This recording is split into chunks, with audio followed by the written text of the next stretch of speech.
Good morning class 4। आज हम part 4 के बुक एक्सरसाइज करेंगे। देखिए बच्चों, निम्नलिखित गद्यांश को ध्यानपूर्वक पढ़कर उन पर पूछे गए प्रश्नों के उत्तर दीजिए। फर्स्ट है, तीसरे बालक की इच्छा सुनकर राजा बहुत प्रभावित हुआ। उसने उसके लिए उत्तम शिक्षा का प्रबंध किया। वह परिश्रमी बालक था, इसलिए दिन रात एक करके उसने पढ़ाई की और प्रत्येक कक्षा में प्रथम स्थान प्राप्त करने लगा। जब उसकी शिक्षा समाप्त हुई तब राजा ने उसे अपने राज्य में मंत्री के पद पर नियुक्त कर लिया। वह विद्वान था, अतः राजा तथा नगरवासी सभी उसका सम्मान करते थे। देखिए बच्चों, प्रश्न क है, किस बालक की इच्छा से राजा प्रभावित हुआ? तीसरे बालक की इच्छा से। यहाँ आप सभी बच्चे आंसर लिखेंगे तीसरे बालक की। फिर कहाँ है, बालक ने प्रत्येक कक्षा में कौन सा स्थान प्राप्त किया? तो यहाँ आंसर लिखेंगे प्रथम। नेक्स्ट देखिए ग, तीसरा बालक बड़ा ही था, आलसी, क्रोधी, परिश्रमी, लोभी। तो आप सभी बच्चे यहाँ परिश्रमी पे टिक करेंगे।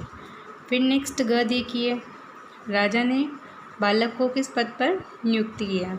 आंसर लिखेंगे मंत्री के पद पर। फिर नेक्स्ट है, राजा शब्द के दो पर्यायवाची लिखिए। राजा शब्द के दो पर्यायवाची होंगे बच्चों नरेश तथा द्वीप। सेकंड देखिए, एक दिन दोनों मित्र राज दरबार में अपने विद्वान मित्र से मिलने गए। उन्होंने उससे कहा, हम दोनों ने राजा से पुरस्कार मांगने में बड़ी भूल की।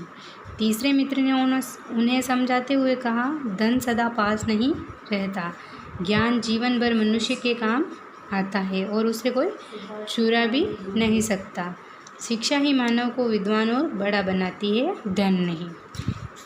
अब देखिए बच्चों, क है, दोनों मित्र किससे मिलने कहाँ गए?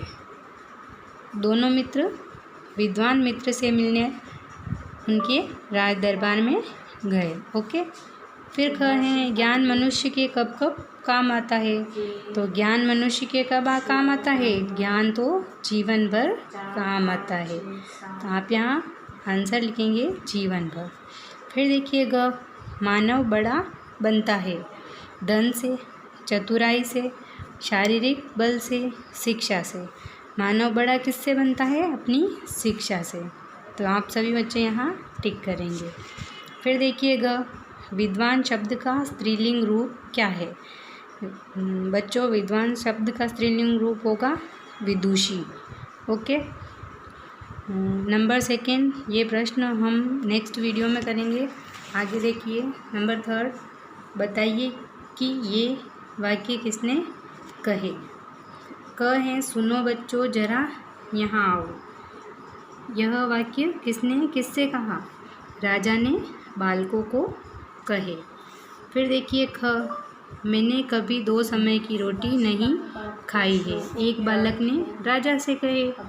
फिर ग है, आज से मेरे घर में घी के दिए जलेंगे, यह दूसरे बालक ने राजा से कहे। फिर ग है, मुझे तो आप ऐसा आशीर्वाद दीजिए जिससे मैं पढ़ लिख कर विद्वान बन सकूं। यह वाक्य तीसरे बालक ने राजा से कहे। फिर देखिए, मैं तुम्हें इतना धन दूंगा कि जीवन भर सुखी रहोगे, यह किसने कहा? राजा ने एक बालक से कहा। फिर देखिए बच्चों नंबर 4, सही विकल्प पर सही का चिन्ह लगाइए। क है, राजा अपने महल का रास्ता भूल गया। मूसलाधार वर्षा होने के कारण, अंधेरा हो जाने के कारण, सिपाहियों से अलग हो जाने के कारण, इन सभी के कारण। तो आंसर होगा बच्चों नंबर 4, इन सभी के कारण। ख है, राजा ने बालकों से पूछा, क्या तुम महल का रास्ता बता सकते हो? क्या तुम मेरे सिपाहियों को ढूंढ कर ला सकते हो? क्या कहीं से थोड़ा भोजन और जल मिलेगा? क्या तुम मेरे साथ राजमहल तक चल सकते हो? देखिए बच्चों, इसका आंसर होगा नंबर 3, क्या कहीं से थोड़ा भोजन और जल मिलेगा। तो आप सभी बच्चे यहाँ टिक लगाएंगे। ओके। फिर देखिए नंबर 5, निम्नलिखित शब्दों से बने शब्द पाठ में से चुनकर लिखिए। देखिए बच्चों, यहाँ लिखा हुआ है थकान। थकान का हमें दिया हुआ है शब्द थकावट। प्यास से बनेगा प्यासा, भाग्य से बनेगा दुर्भाग्य, परिश्रम का परिश्रमी, धन का निर्धन, बुद्धिमान का बुद्धिमानी। ओके। फिर देखिए 6 नंबर, रेखांकित शब्दों के समानार्थी शब्द लिखकर निम्नलिखित वाक्य दोबारा लिखिए। क है, राजा ने वहाँ बालकों को देखा। देखिए यहाँ बालकों, यहाँ हमें बालकों का समानार्थी शब्द लिखना है। हम इधर वाक्य को पुनः लिखेंगे, राजा ने वहाँ बालकों, या इधर समानार्थी शब्द होगा लड़कों को देखा। ओके। फिर देखिए नंबर ख, वे राजा के लिए जल ले आए। तो यहाँ जल का समानार्थी होगा पानी, वे राजा के लिए पानी ले आए। ओके। फिर ग देखिए, मैं तुम्हारी सहायता करूँगा। सहायता शब्द को रेखांकित किया गया है, तो यहाँ सहायता का समानार्थी शब्द होगा मदद। ओके। तो यहाँ पुनः वाक्य लिखेंगे, मैं तुम्हारी मदद करूँगा। फिर ग है, राजा बहुत प्रसन्न हुआ।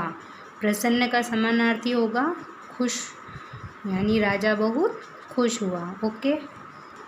फिर देखिए, मैंने सुंदर वस्त्र नहीं पहने हैं। वस्त्र को रेखांकित किया गया है, तो वस्त्र को का समानार्थी होगा कपड़े। ओके। मैंने सुंदर कपड़े नहीं पहने हैं। वह जवाब की प्रतीक्षा करने लगा। जवाब यानी उत्तर, वह उत्तर की प्रतीक्षा करने लगा। क्या आप मेरा सपना पूरा करेंगे? सपना को रेखांकित किया है, तो सपना का समानार्थी शब्द होगा ख्वाब। आप मेरा ख्वाब पूरा करेंगे। फिर देखिए, जब वे तीनों अच्छे मित्र थे, वे तीनों अच्छे दोस्त थे। मित्र का समानार्थी होगा दोस्त। फिर देखिए नंबर 7, निम्नलिखित मुहावरों का उनके अर्थ से मिलान कीजिए। क है, खुशी का ठिकाना न रहना, यानी बहुत प्रसन्न होना। ख है, सांस रोके खड़े होना, यानी बेचैनी या उत्सुकता दिखाना। फिर ग है, घी के दिए जलाना, यानी खुशियाँ मनाना। धन डूब जाना, यानी रुपयों पैसों का नुकसान होना। मुहावरा उस वाक्यांश को कहते हैं जिसके प्रयोग से भाषा सुंदर, सरल और अधिक प्रभावपूर्ण हो जाती है। ओके बच्चों, ये हो गए हमारे पार्ट 4 के बुक एक्सरसाइज। आप सभी बच्चे इनको अपनी बुक में नोट करेंगे। Okay, thank you.